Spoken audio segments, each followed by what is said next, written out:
It's Josh and Derek in the morning. What is this? It's so stupid. What's up, everybody? Hey. Welcome back. Episode 126. I do like the bigger pockets. 1, 2, 6. Oh, does he do that? That's what they do. Yeah. That's lame. Yeah, it is. Oh, my gosh. Yeah. I hate it when people do lame stuff. Yeah, I know. I don't ever do lame stuff. Yeah, me neither. We haven't, speaking of lame stuff, we haven't done a podcast in a while. It's been like 2 weeks. It feels like it's been a lot longer than that. It does. I thought that we had canceled the podcast. Or yeah, I thought we had been canceled. I heard a rumor. You heard a rumor that we'd been canceled? Mm-hmm. Yep. I heard that Elon tweeted about it. Oh, yeah. Mm-hmm. He does that. He does. Speaking of Elon. Yeah, you had some. So obviously, for those of you who have been living under a rock, Elon Musk bought Twitter. Or E-Rock. Or The Rock. Dwayne The Rock Johnson. Anyway, Elon bought Twitter, and he's made some changes. Some things I think are really good. Mm-hmm. Some things I don't really get, like the fact that anybody can now spend $8 a month and get a blue check by their name. So they did away with that as well. They did away with the $8 a month thing? They did away with that. Yeah. So they're talking about bringing it back, but it would be like a tiered system, mm-hmm. Where there would be like different color checks for different things. But they ran into a bunch of issues so essentially you would go through some sort of a verification process to make sure that they knew you were you. Right. Okay. So you, Derek Daniel, would sign up and get verified. You get the blue check mark by your name. And you're like, sweet.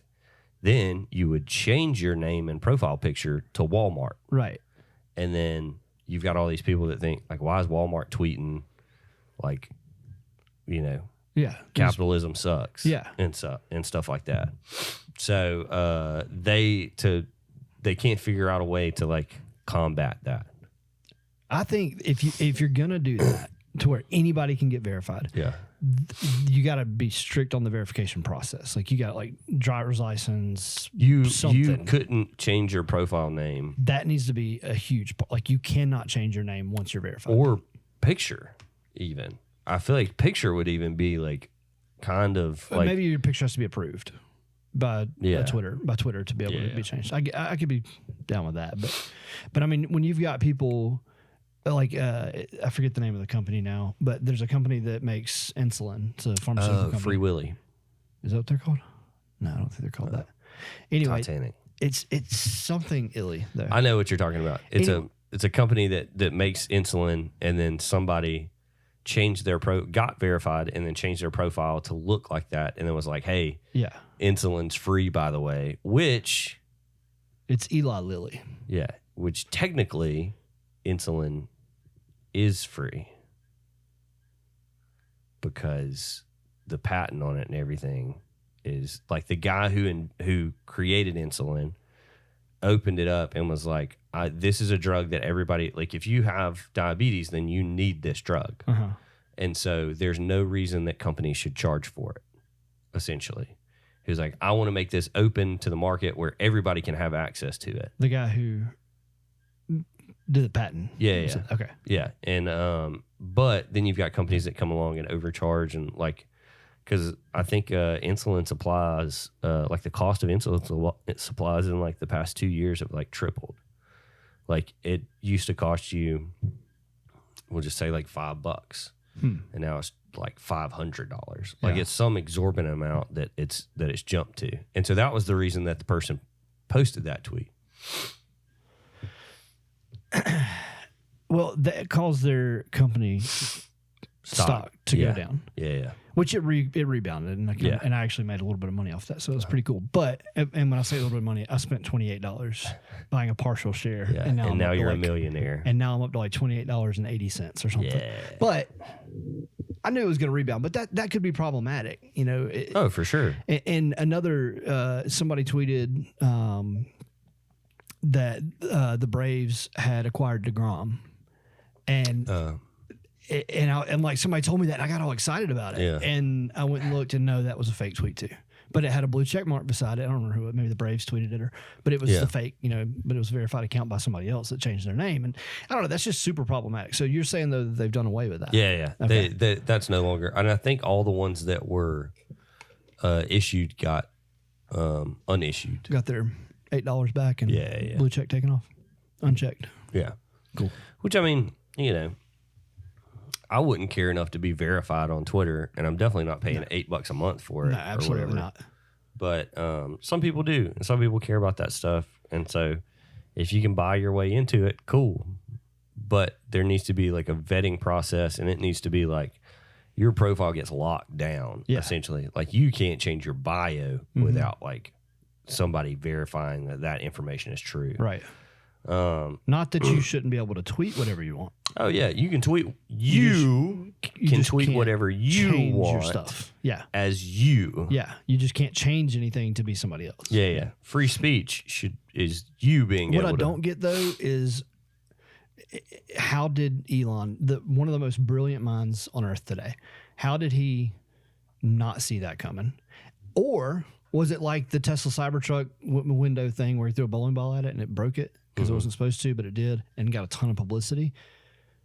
Or did he do this because of that, like trying to get publicity? For publicity. Could have been. Yeah. Could have been. I don't know. I haven't asked him. We've got a call later today. Yeah, next time you talk to him, ask him. I'll ask him. Also, ask him when my Cybertruck's going to be here, because I pre-ordered that Joker a year ago. Well, so I think the last that I heard is this month, December. There's going to be like 30 of them that are going to be handmade, which is what they do before they start ramping up production. Okay. Like the Model Y in the Texas factory. It was like a small subset of the Model Ys that were built by hand before they started production. And so they could be starting production soon. They are, I think it's December 1st, which will be after this podcast comes out. They're delivering their first semis to Pepsi Company, because Pepsi Company had the first order. And so they're going to be delivering some of the semis to them on December 1st. And so they're going to ramp up production on that as well. That's cool. So that will be the first Class 8 truck that is fully electric. Wow. And they did a road test with one the other day. It was loaded down to 82,000 pounds, which technically on the roadway, you're only supposed to be at 80,000 pounds. But they had 82,000 pounds, and they made it 500 miles pulling 82,000 pounds. How much does it cost to charge that? It's, I don't know how much it would cost to charge it, but based on the information that I know about my personal vehicle, it will be less than what it would cost in diesel. Oh yeah, and diesel prices fluctuate so often. I mean, they're exorbitant right now, and so like that plus maintenance, like you don't have oil changes, you don't have DEF fluid, you don't have all the, like, you have to worry about the batteries, the brakes and the tires, and I just saw a recent study on it was a new study that was it was a survey, and it went through like 300 and something or 400 and something Tesla owners, and they took those Tesla owners and they asked, essentially it's gone throughout the years, and like asked, has your battery pack failed?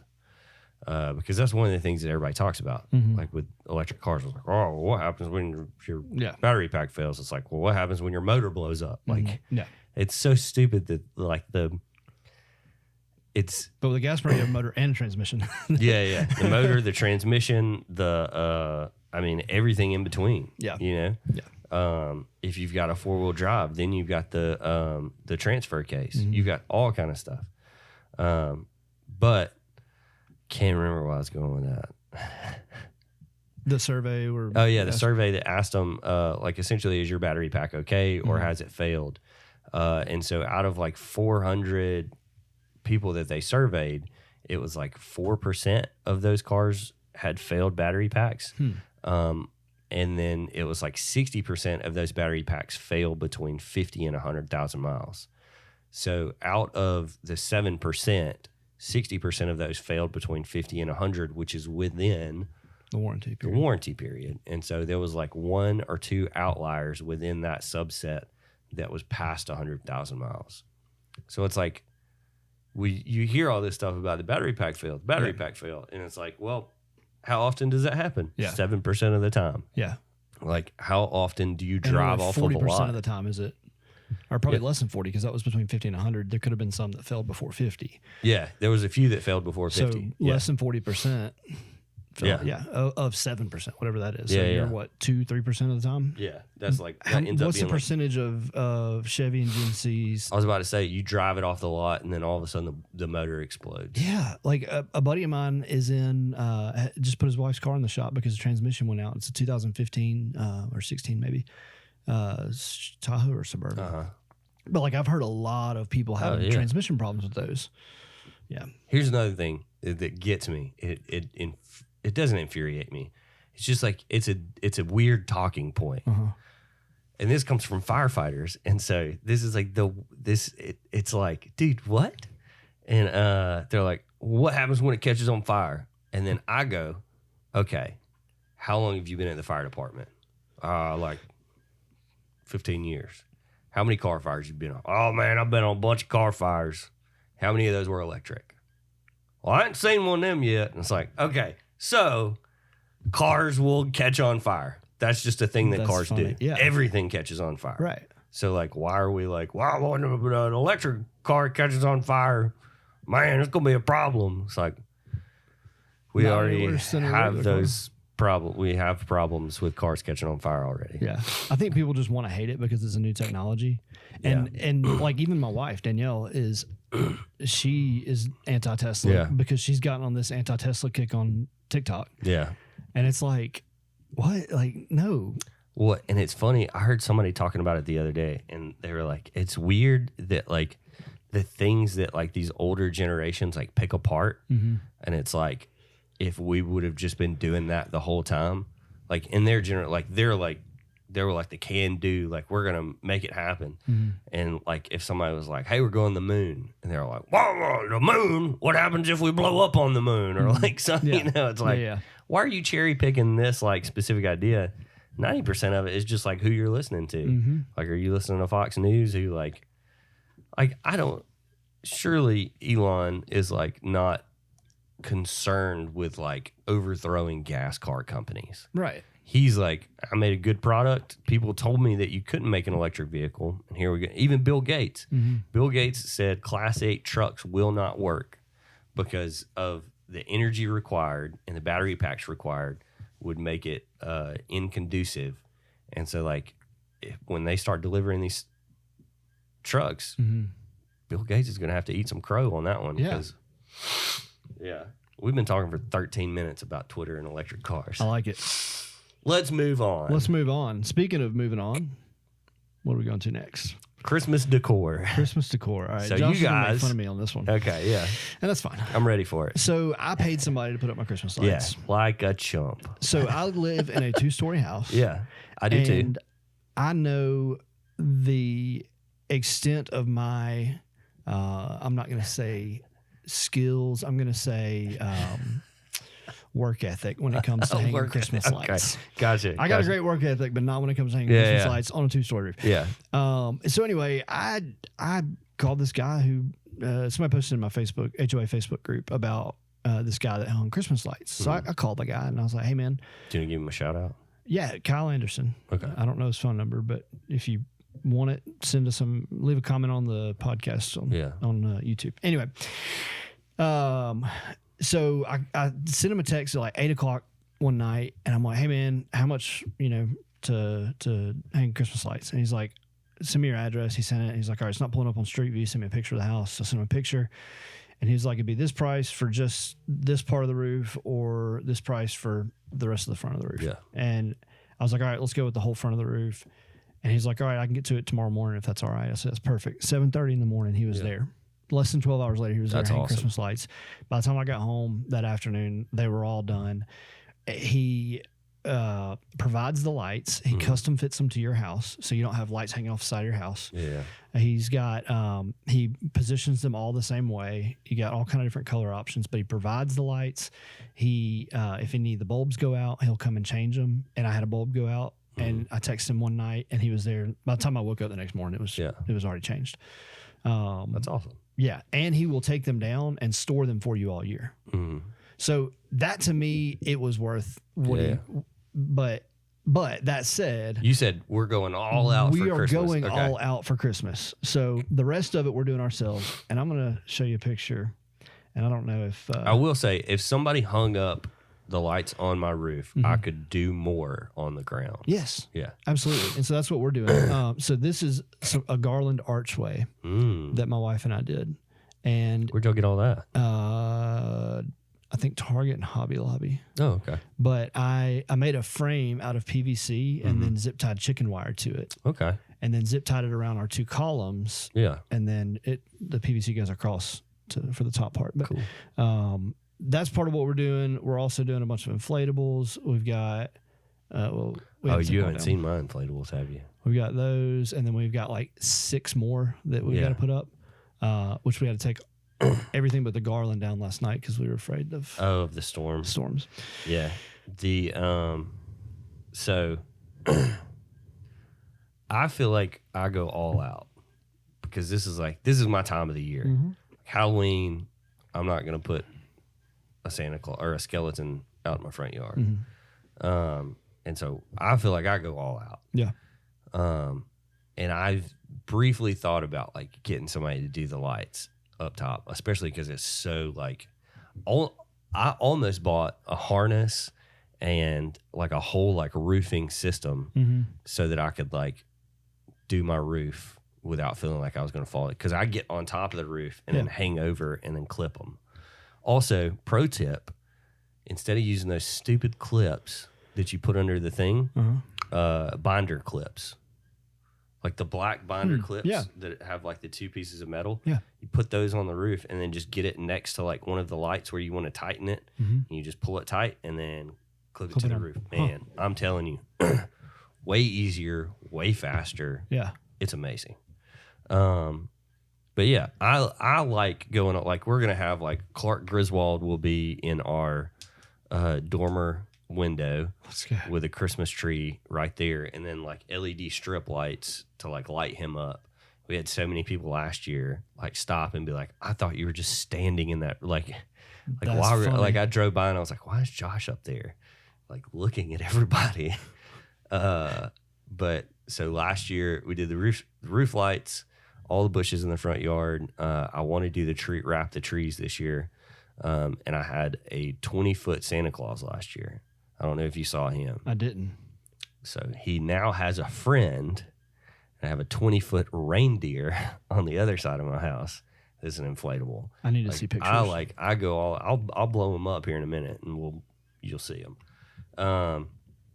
But yeah, I go all out, and like I'll fall off a roof. Like I'll do it because that's the way that God wanted us to do. You go right ahead. You go right ahead and fall off. You mentioned Clark Griswold. Yeah. So did you see what Northport Intermediate School? Yeah. Where they had Uncle Eddie outside. Cousin Eddie. He dressed up as the principal dressed up as Cousin Eddie and said he wants to remind everybody that Twitter's full. Yeah. Put your phone down while you're in car pickup. That's awesome. That was hilarious. So yeah, I'm a big Christmas guy. Love Christmas. Me too. Like when do y'all normally put up Christmas tree and decorations? The Thanksgiving Day. Okay. Like after we come back from Thanksgiving, it's like now's our time to. Most of the time we are the day after Halloween, but there have been years where we put it up October 1st. I love it. Like, see, like not necessarily the outside decorations, but we're gonna put our tree up. See, I would love that if Thanksgiving didn't get in the way, but my mindset is let's give every holiday its time. I get that. You know, like let's give Thanksgiving, like our house is decorated with like Thanksgiving thing, like fall things. And so once you transition, like to me in Alabama, it's like if you didn't put Thanksgiving fall decorations up, when would you put them up? because if you're talking about like October 1st, like we don't have fall. Right. But You we know? still do, we typically do our fall decorations in October. Mm-hmm. And then November 1st is when we typically switch to Christmas. Gotcha. Most of the time. Like I said, there was Yeah. one year where we did Christmas decorations October 1st. But typically we do fall decorations because we don't do Halloween. So we typically do fall decorations in October. Yeah. And then, Christmas decorations November 1st. I'm just like, I'm the kind of guy who could listen to Christmas music year round. Oh, I could too. And I love it. But in my head, I'm like, Thanksgiving. But like in my mind, Thanksgiving is a very special time because like it's always been like, let's go to my aunt and uncle's house on the river. We're going to do fried turkey. It's like this big ordeal with all my family from my mom's side. And so like it is a very special time. And so like I want to give Thanksgiving its due. And like my wife is just like nagging me all month. Like, let me put up a Christmas tree. Let me do this. And I'm like, no. Well, because she can't get the Christmas tree down. So let it be known that I support Meg in that. okay, that's fine. Y'all can both be wrong together. You know what? You celebrate Halloween, so. Well, that's true. But as a counterpoint, so we were talking about Halloween a couple of weeks ago. Christmas, like we have like certain things around Christmas that we celebrate that have nothing to do with Jesus' birth, and so it's like those things are just like a fun tradition now. It's not tied to like I'm not like worshiping Kris Kringle, you know what I mean? And so that's like kind of my counterpoint on what we were talking about a couple of weeks ago is like Halloween to me is just like has nothing to do with witches and all that stuff now. But so we don't do Santa Claus either with our kids.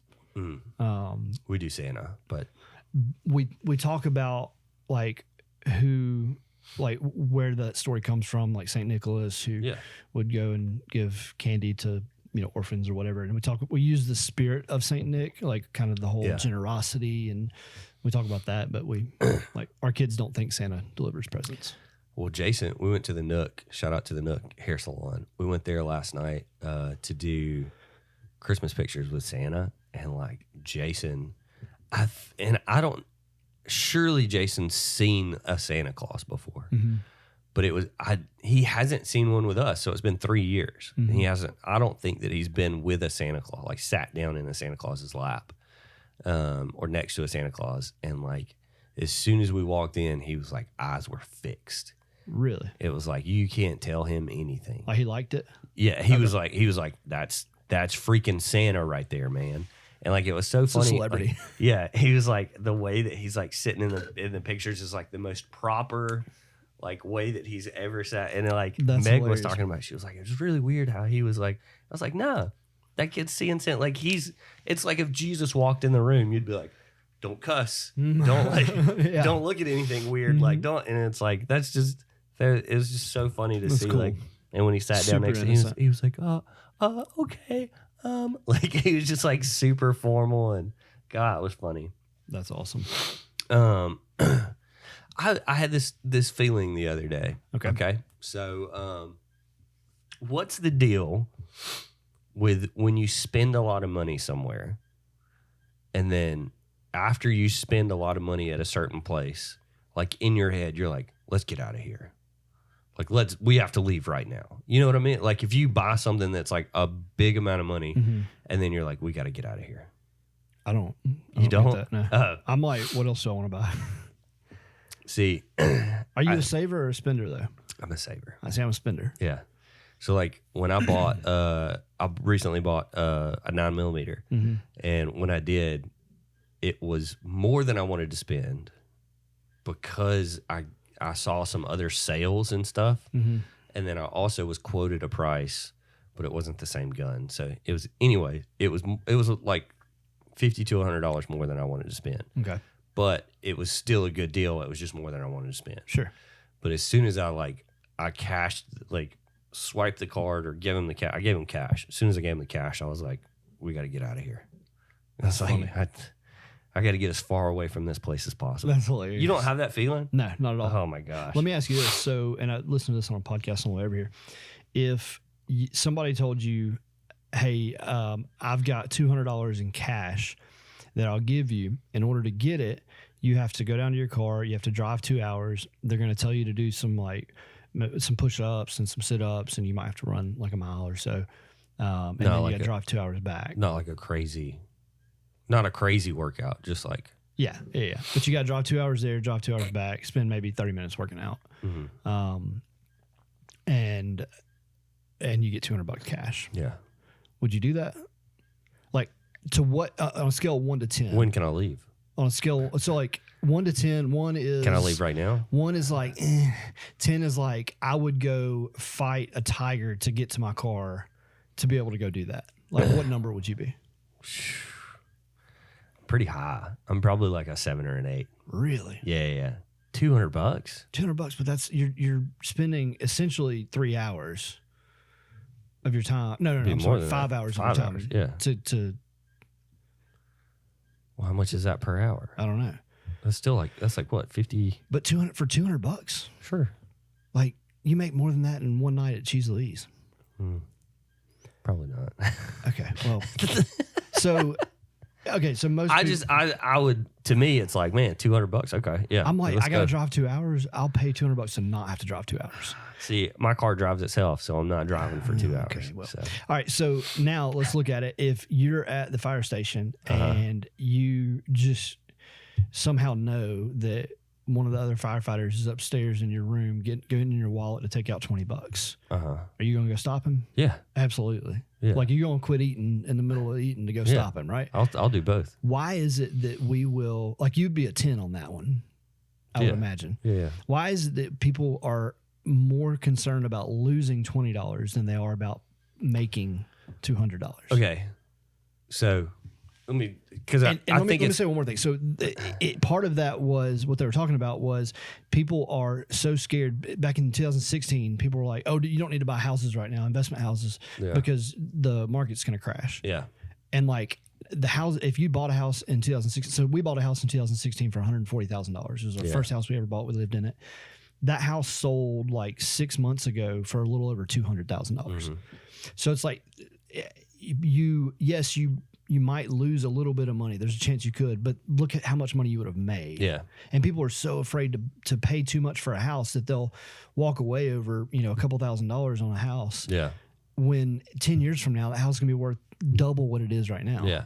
Well, so I think that you're like the analogy that you used or that they used, not you. Yeah. Because you didn't come up with this. I think it's a little weighted. Okay. So if I said, hey, somebody's stealing $200 from you, you got to go drive 2 hours to get it back, and then drive 2 hours back. Your number would probably change, right? Honestly, from the initial, like making $200 or somebody stealing $200 from you. Yeah. You're saying if the numbers were the same? Yeah. If the numbers were the same. Because that's like saying, oh, well, somebody's upstairs and they got $200 and they'll give you $200 if you go upstairs. It's like, it's the distance traveled plus the amount of money. Cause it's like, if it's $20 and I just got to go upstairs, like that's an easy, right? Nobody's going to turn that away unless you're like my 600-pound sisters or something like the you TV have a show. 600-pound sister? The TV show. It's Do you have a sister? Yeah. You should be ashamed of yourself. Isn't that show called I don't know. It's like my 1,000-pound sisters. Like they're both 500 pounds, something like that. Anyways, like you're gonna go upstairs because it's not that far to travel. Yeah, but it's also not that much money either. So you're saying like, oh, you would go upstairs to save $20. It's like, yeah, but like also, if somebody was stealing $1,000 from me, I would drive 2 hours. You know what I mean? Yeah. Like the numbers are a little off scaled and the time is a little off scaled. Yeah, I get that. But that's I get what you're saying. That, like people are so afraid to lose money. Yeah. That they will like, and he was responding to a comment from somebody who was like, you misrepresent the risk when you talk about investing in real estate. Like you make it sound so easy. Yeah. When there's a lot of risk involved, and yes, there is a lot of risk involved, but how do you portray that? These were his words. He said, how do I portray the risk properly? Because there's a risk you could lose money on a rental house. Yeah. But what are you going to lose if you don't invest? Yeah. Like you're going to lose so much more. Yeah. And that's why he did the $20 and $200. was because you're going to lose So much 10 more. times more Yeah. by not investing than you would if you did invest and lost the money. And so it's like, I think there's enough people out there telling you not to risk too, that like that wouldn't be, you need more people saying that you wouldn't lose money. I am very much a high risk investor. Like I'm willing to spend money to make money. I feel like I'm fairly high risk with lower amounts of money and then less high risk with higher amounts of money. But if the numbers make sense, then the numbers make sense. Exactly. So it's like, what am I worried about? Right. You know? But yeah, so speaking of like, would you drive whatever to do whatever? I have a question for you. Okay. Do you feel like you are an introvert or an extrovert? Extrovert. Well, I think so. First of all, I think it's a spectrum. I don't think there's a black and white. Yeah. I think I am more introverted than I used to be. But I still think I am on the extroverted side of the scale. So probably somewhere in the middle. But okay. So this is my personal. It was kind of a setup, and so this is not what I'm about to say is like calling you out. But the question was kind of a setup with the way that I view things. Okay. And I haven't had somebody explain it eloquently enough until I ran across this TikTok called I think it's the Geriatric Dad. It's GENERICART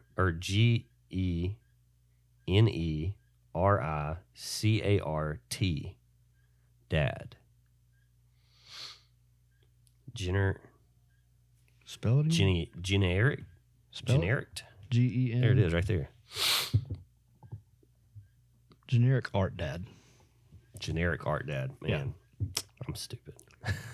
It's okay. Demopolis. I'm a dum-dum. But so I don't agree with, and so I don't think that people are introverted or extroverted. Okay.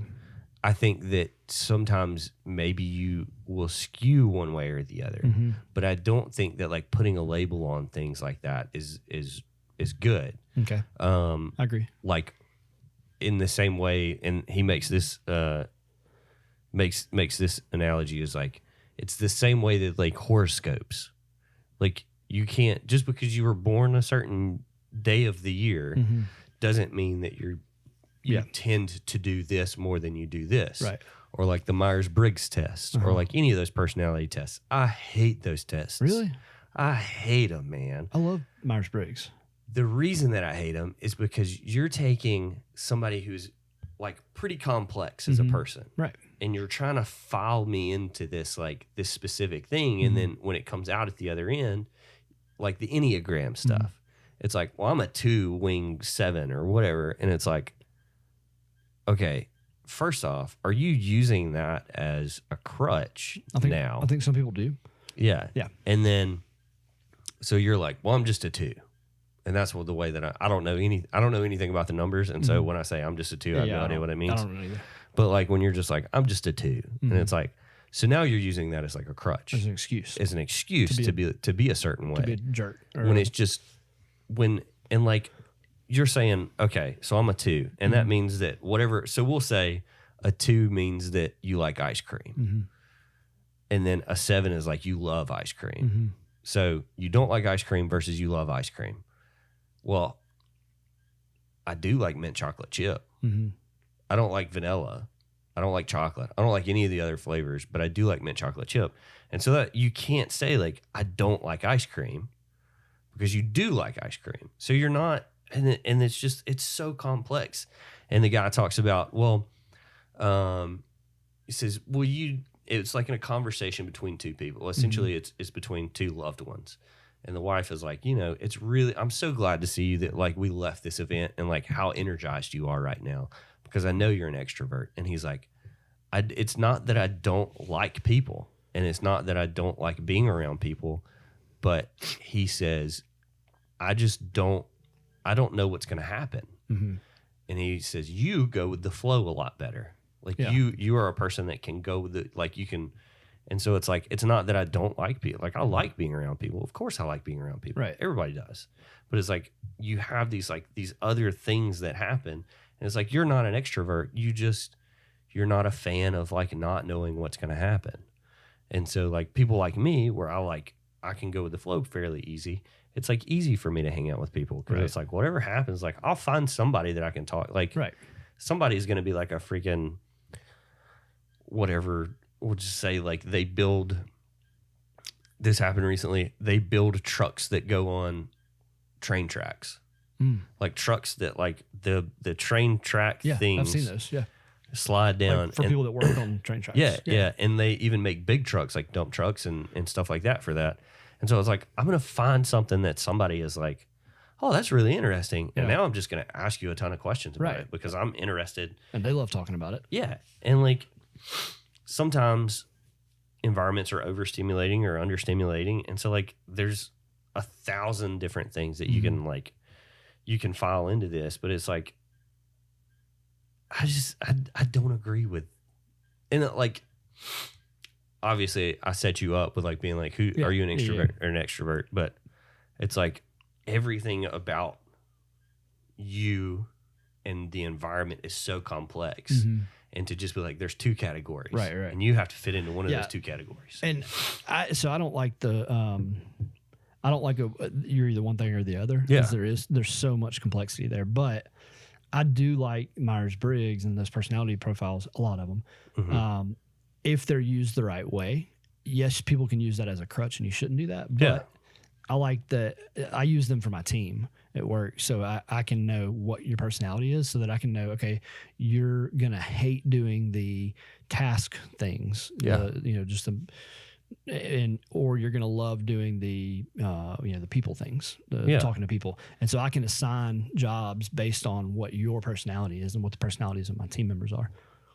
So I think they're useful in that regard, but you look like you have a TikTok you want to show us. No. Okay. I'm listening to everything you're saying. Yeah. It's, I'm making sure that there's no like things that I left out on this TikTok. Okay. But yeah, like I agree with like Myers-Briggs and stuff like that in a regard of being like, you're trying to find things that this person might like or this person might be good at. But even within that, I feel like, there's a big range too of that stuff. So it's like, hey, you're not a people person, but you're a good people person with people Right. And so it's like, would I rather have you handling client interactions with people who are longtime customers who like you can form a relationship with versus first time customers or people cold calling, And so like, it's so nuanced, but like, I mean, it obviously it works for your business and helps you out. But, just that's like my biggest problem with it is that like everything's so nuanced and I don't know. Yeah. Like, and another thing is that they talk about in the video is like being content versus being happy. And like somebody can be content with sitting in a room by themselves versus being happy to be around people. And it's like the goal isn't to be happy. The goal is to be content. And so like I can be, it's easier to be content sitting in a room by myself. It's harder to be content in a room of people because I don't know how the interactions are going to go. Sure. And so that's like some extroverts, it's just about content, not about being happy. You know what I'm saying? Like it's easier for me to be content than it is for me to produce something to make me happy. Right. In that moment. So, I mean, like things change, obviously. Sure. But yeah, I just thought that was like an interesting, I don't know. Yeah, no, it is. It is for sure. But yeah, what's next? What do we got next? Didn't you say we had a game? Oh yeah, we can do the game. Speaking of being in crowds, so I want to do this thing first. Speaking of being confined, this is ex-prisoners are sharing the things that they were most shocked to discover about the world when they got out. Okay. So I thought this was pretty interesting. Some of it's not, but some of it is. My father was incarcerated from 2003 to 2016. The biggest shock for him was technology, of course, Sure. because That's a like big you difference. didn't even have an iPhone back Right. then, and in 2016 it was like a main staple. Yeah. And then how much McDonald's had raised their prices. This is I found out the other day there's not a dollar menu yeah. anymore. Yeah, they've done away with that. Says one of the hardest things for me once I got out was making choices. In prison, you might have 2 choices for shampoo if you're lucky. The first time I went shopping for hygiene essentials was at Target. I remember being so overwhelmed by the amount of choices of shampoo and having no idea which one to get. I stood in the aisle and cried for a few minutes before I just left without getting anything. Because, depending on how long you're in prison for, Yeah. let's say it's like 10, even 10 years, it's like you are kind of programmed to not have an opinion and not having an idea and not having choices. Right. And then you get out and it's like, now I have to make choices again, which it would almost be like being a kid again, like how frustrated you get with like choices when you're a kid. This person said, just money in general. You have no idea how to handle money, and that takes time to get used to. If you're convicted when you're 17. Yeah.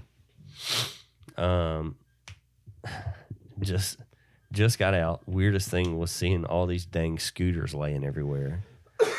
Like the electric scooters. Those are so much fun to ride. Yeah, I agree. I want to ride one of the bikes. I still haven't ridden one of the bikes. They're fun. I want to ride one of the bikes. They're fun. We did it. We've gone a couple times around campus.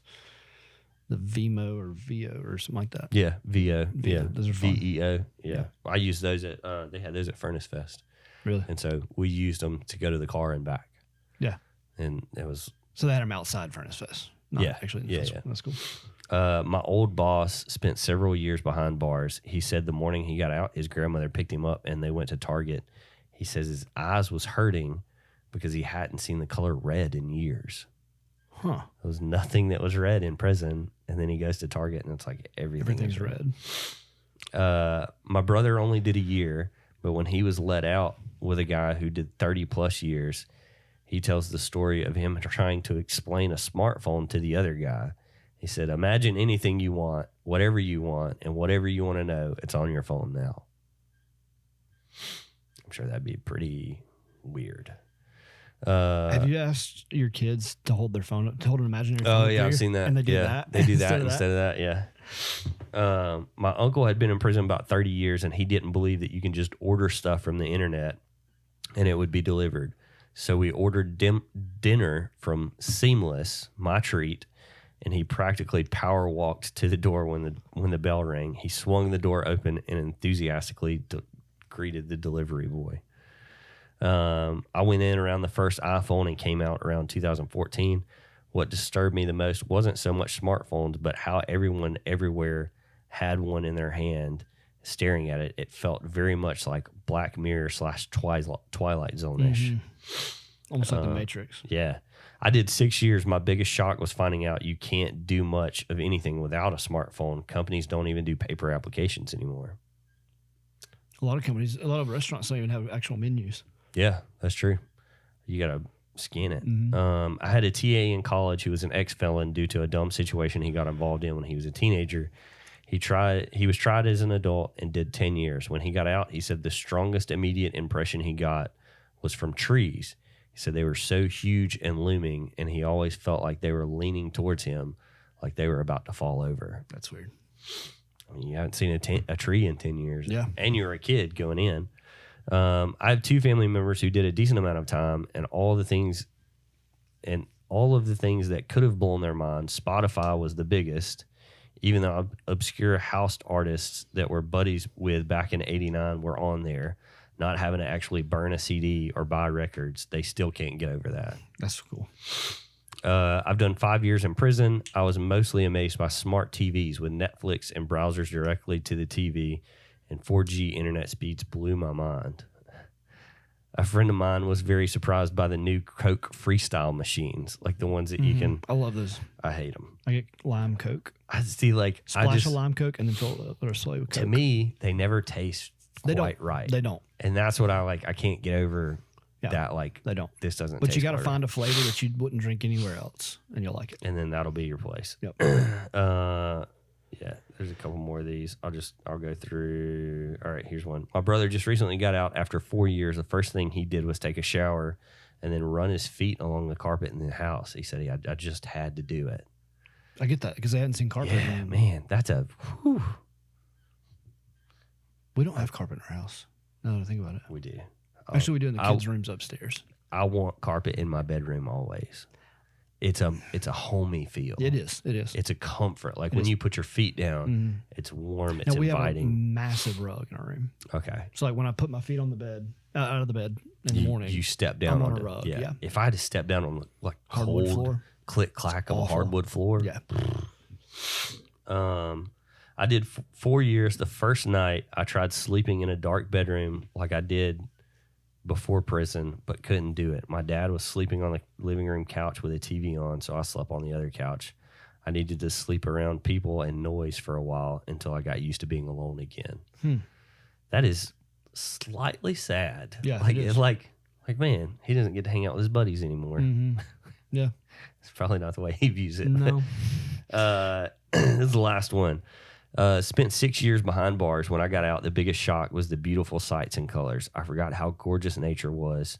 It put the thought into my mind that I never want to go back because there is no beauty in prison. The beauty is on the outside. I'm glad I'm out now, and every day I still take in the amazing outside world for what it is. That's cool. Yeah. So yeah, That's cool. it's pretty cool. So yeah, game. Let's do it. Okay, so I saw this on a TikTok. I'm not going to take credit for it. The game is called Was There a Shooting There? So now you have to think of a place Okay. where you think there's never been a shooting there. And then we Google that place and then shooting. And that could be a park, it could be a McDonald's, wherever you think.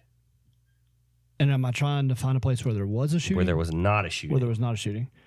So can I say my kid's school? Because I'm pretty confident there's never been a shooting there. This is pretty specific. Right. Oh, so you need to go like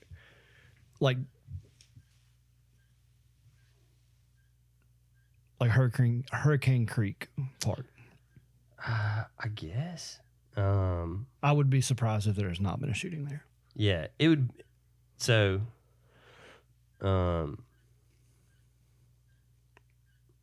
so there was one at Tuscaloosa County Middle School, a shooting. Really?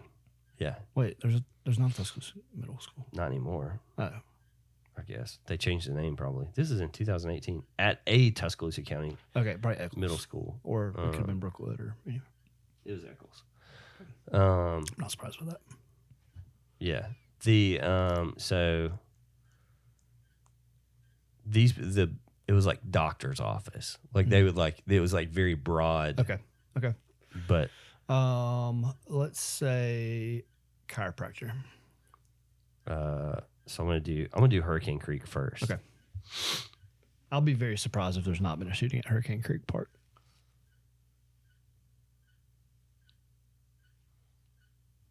I gotta file it down to Hurricane Creek, Tuscaloosa. Oh wow. How many Hurricane Creeks are there? I don't know, but there was some shootings. Investigators on scene after a body found at Hurricane Creek. No, that wasn't a shooting though. Because that was recent, like within the last few months. So, police identified victim killed in an apartment shooting, but the body was at Hurricane Creek. So it wasn't a shooting at Hurricane Creek. No, but it was. Check Let's see. one for the D-man. Hold on. It's right now. All the ones are popping up about that specific.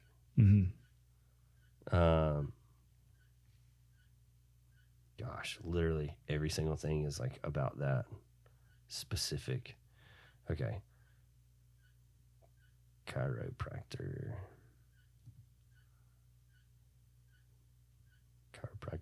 office shooting. Second 17-year-old boy charged with murder and drive-by shooting that killed. Oh, why is it a drive-by? Oh, a drive-by, not a drive-in. I'm Okay. dumb. Gosh, I'm dumb. Holiday shooting in chiropractor office with self-defense, authorities say. 2 dead in homicide-suicide at McKenna Chiropractor Center. Jeez. 2 dead in murder-suicide at Pierce County Chiropractor's office. That is the same one.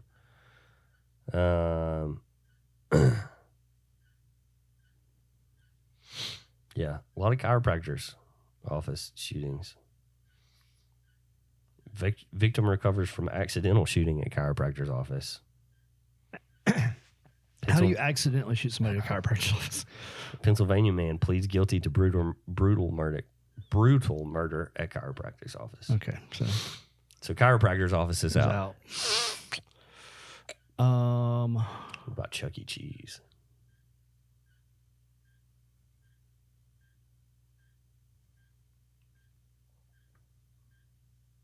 Gunfire erupts at Brandon Chuck E. Cheese moments before vehicle crashes into the woman. Fires shots during fight outside Chuck E. Cheese in Brandon.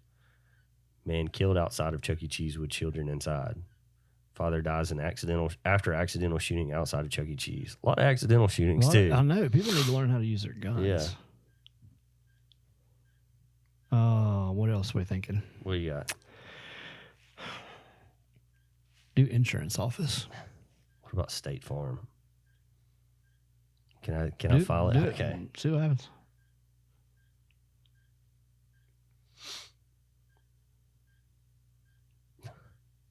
Intoxicated man arrested for attempting homicide after threatening to kill State Farm insurance agent. Jeez.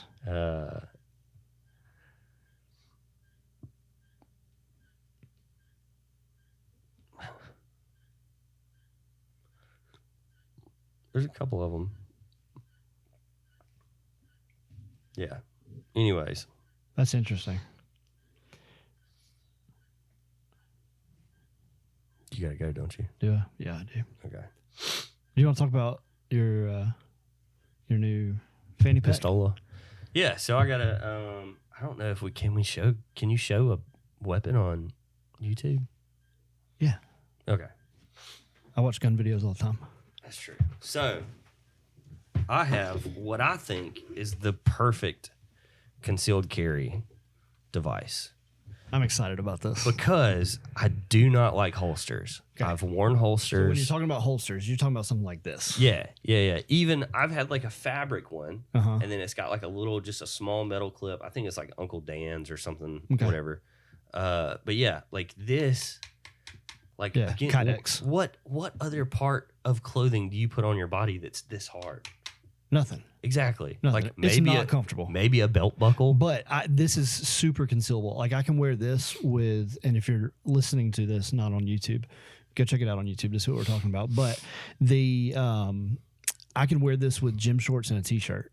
So you would put gym shorts on and then put this on. Absolutely. Do you not feel like it's weighing the gym shorts down or A anything? little bit, but you have to tie them a little bit tighter. Gotcha. And then, so like, my thing with gym shorts is like, have you tried to like draw in gym shorts where it like, because I feel like it would just pull the gym shorts all the way up. No, without it releasing doesn't. the gun. If you get it tight enough up against your body, it doesn't. Gotcha. And that's typically the way I don't want my gym. I don't like loose fitting around the waist. Yeah. Shorts or pants or anything. But I like this because it also has an extra magazine holder. So I can carry, this is a Glock 19. Yeah. And I can carry just with the standard magazine 31 rounds because it's a 15+1. Yeah. So with 2 mags, I've got 31 rounds in a gunfight if I need it. Yeah. So compared to not carrying a pistol, this is a great option because it gives you the ability to carry not only the pistol, but also the extra magazine. Yeah. You've got another option. Yeah. So my option is, and so this is a 511 tactical. They call it the Select Carry is what this product is called. I wanted Sheepdog Response makes a tactical. They call them hip packs, and they've got a funny video where there's like, this is a fanny pack. Like he's doing like a voiceover, and he's like, why am I selling a fanny pack? It's like, it's not a fanny pack, it's a hip pouch or something. But anyways, so if you saw somebody wearing this, Mm-hmm. first of all, your thoughts aren't going to be they're carrying a gun. Right. Not at all. You're like, oh, some dude who's trying to be cool, Right. or like Some hip, hipster. or, yeah.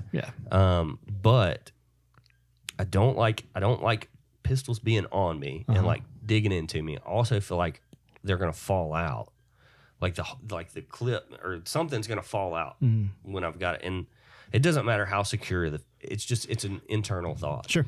And I'm always thinking about the gun too. You know what I mean? Like I'm always worried. Does somebody see it? Does it make them feel uncomfortable? Do I feel uncomfortable with them seeing it? Like, do I think that now that they see that I've got one, are they looking at me extra? Yeah. And so this to me, and like I said, Tim Kennedy has one. If you want to go on their website, it's Sheepdog Response.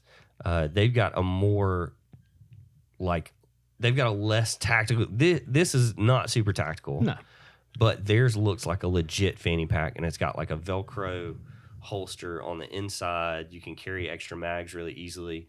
It would fit this gun very well. They also have a cell phone pouch cool. back behind here, so you can put your cell phone down in there. But this is the 511 select carry, and so you do that, and then there's your gun. And That's I mean, cool. this is a mid size. It's not a full. But I mean, you could probably fit a full in there. Let's I see think. how that compares in size. Checking to make sure it's empty. Yeah. And you've got 2 magazine holders right here. It's empty on mine. Just want to see. Yeah. So that's about the same size as a Glock 19. Basically the same thing. Yeah. Same size. Yeah. So you've got two magazine pouches right there that you could technically put one in. I'm not sure, and actually, you might be able to put yours in here and see if with that sight on it, will it fit inside this? I know that the Sheepdog Response one will fit with. I mean, you've got some extras on there for sure. Yeah, I've also got. I've got a light TLR1, and then I've also got a Surgicon Armor on it. Like I don't expect that to all fit in there. So if it does, I'm going to be super impressed. I mean, I think it will for sure.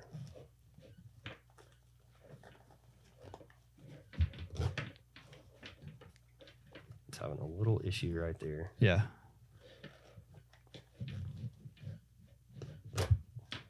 Okay, so it fits. Now, how easy is it to get into? Fairly easy. Pretty easy. Yeah. I would be interested. I mean, you could probably still fit another mag in there too. You could for sure fit one. Well, maybe not right there. Yeah, because it would be so I much. did notice, though, you've got these extra pockets right here. You could probably fit one in there. Oh, I didn't even see those. Now, the only thing is that goes all the way through. Like, it's open right here, too. Yeah. But you're probably not pushing that. No, you're not. In And you there. could probably put that one right there. So Yeah. you could, in theory, still carry 2 extra mags. 2 mags. Yeah.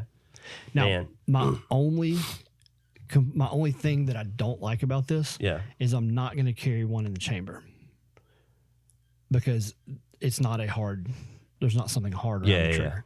If there were, and with the exception of my one that I carry in my front pocket, every other pistol I carry one chambered so that I'm ready to go. Yeah. Yeah.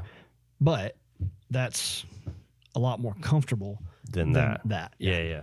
And like we were showing earlier too, or I was showing you earlier, when you do have this thing fully loaded out and it's clipped and you've got all the everything, all these squared away and stuff, like when you've fed this through that belt loop thing, and this is turned around backwards. So this is on your front. It becomes very comfortable. Yeah. You're not even thinking about this anymore. You're not thinking about it until you need it. And like, I'm still, I need to do some more dry fire draws and stuff from this.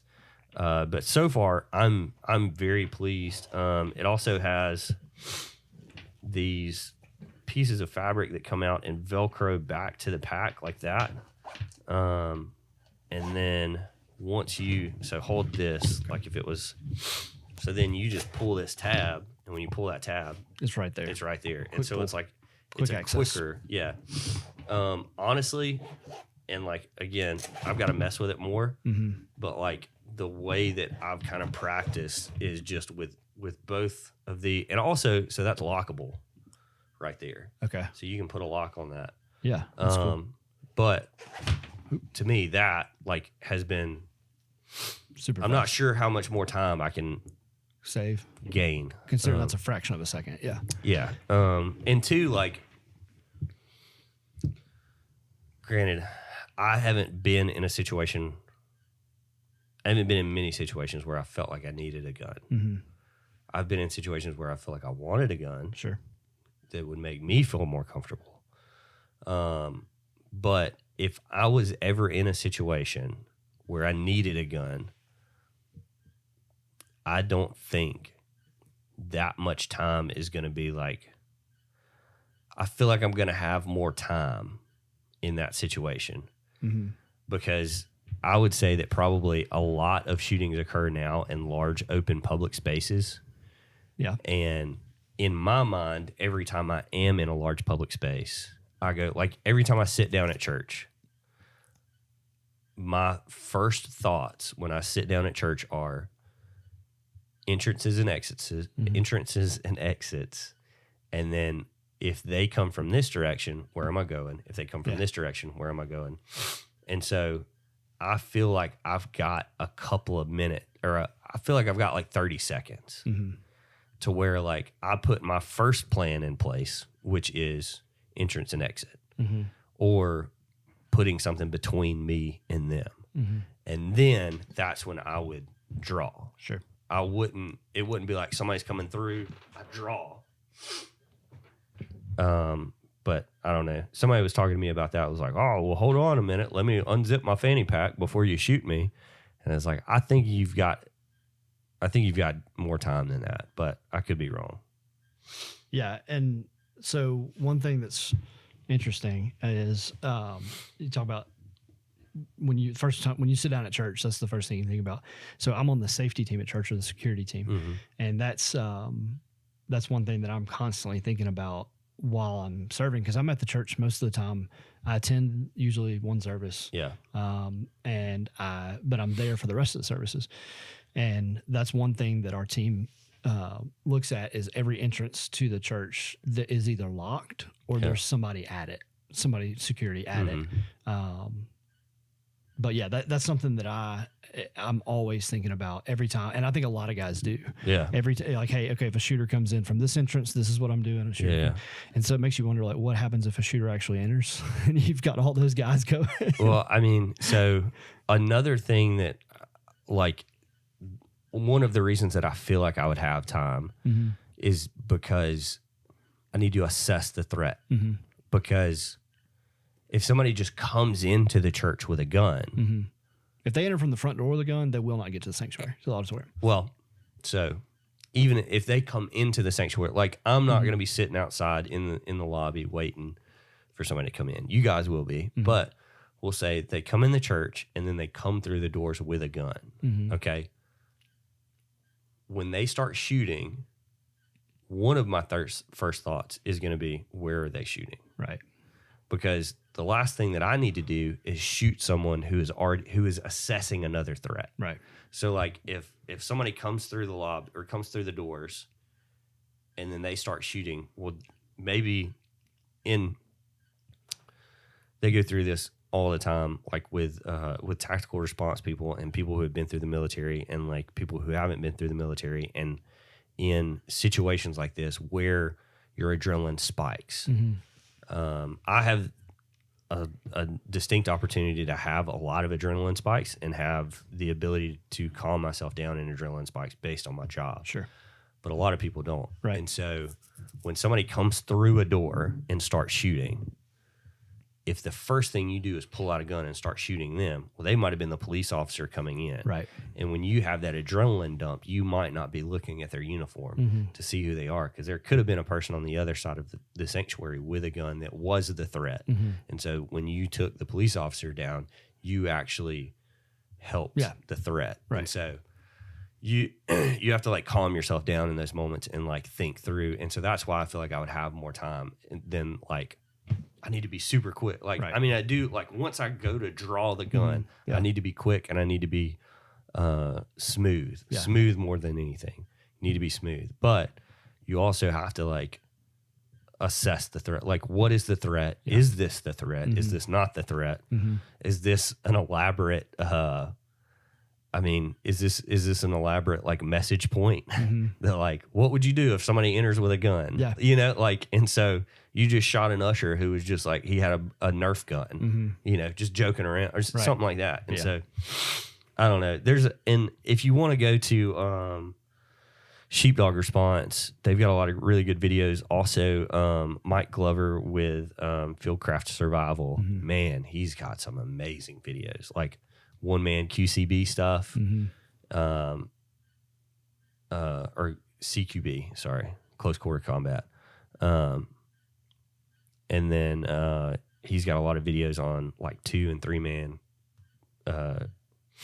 CQB and stuff like that. And those are amazing videos on just like, I think everybody, if you have a gun and you have a self-defense plan, you need to have a self-defense plan and you need to execute that plan and then that way it becomes second nature. But he talks a lot about in some of those videos with like multiple people is like they do like a cold run through a building. And it's like, I know that these 2 guys are trained well enough that if I go left, they're not going left.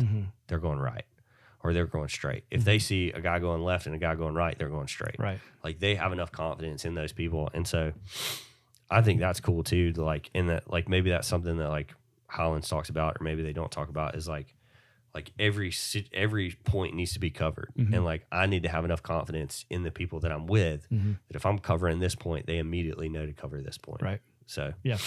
I don't know. And for the record, Highlands safety team members are asked by the church not to carry while we're serving. So just to be clear, that we do have uniformed police officers there and undercover police officers there. Yeah. Or non-uniformed officers. Undercover firemen. Yeah, we do sometimes. So at least one service a day. No, I think I prefer this style of holster better. It is uncomfortable, but I like having a round in my chamber. And so because this is hard and you can't get to the trigger, there's no way this gun can be fired unless it's out of the holster and the trigger is squeezed. Yeah. With that, there is a way. You could get something tangled up in there, but because it's not a hard surrounding the trigger. But I like this better, but if this was something that would make somebody carry, that would make somebody feel comfortable enough to carry, then I would absolutely rather you carry this than nothing. Yeah. Or even this than this if that makes you uncomfortable. So I think that's the way. I think that's where the Sheepdog Response tactical hip pack is a better, because it's a full. So this whole thing essentially would be the fanny pack and be zippable. Right. And then you could have one of these hard plastic holsters inside of it, and it's Velcroed or it's attached, and then you can pull the gun out from there. Like, it's big enough that you could put that stuff in there. This is for like that 280 that you have, like the 380. 380. I'm thinking of Birmingham 280. 280.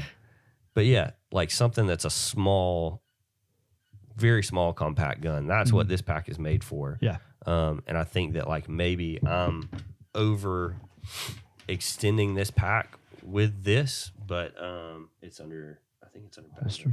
I think it's under bags and packs. There it is. That's it. Yeah. Huh. That's the waist pack. Yeah, waist pack. But it's a lot bigger, and it's got that holster, that Velcro holster on the inside. And so that might make you feel a little bit more comfortable too with like look at that dude's face. Yeah, that's Tim Kennedy. That's funny.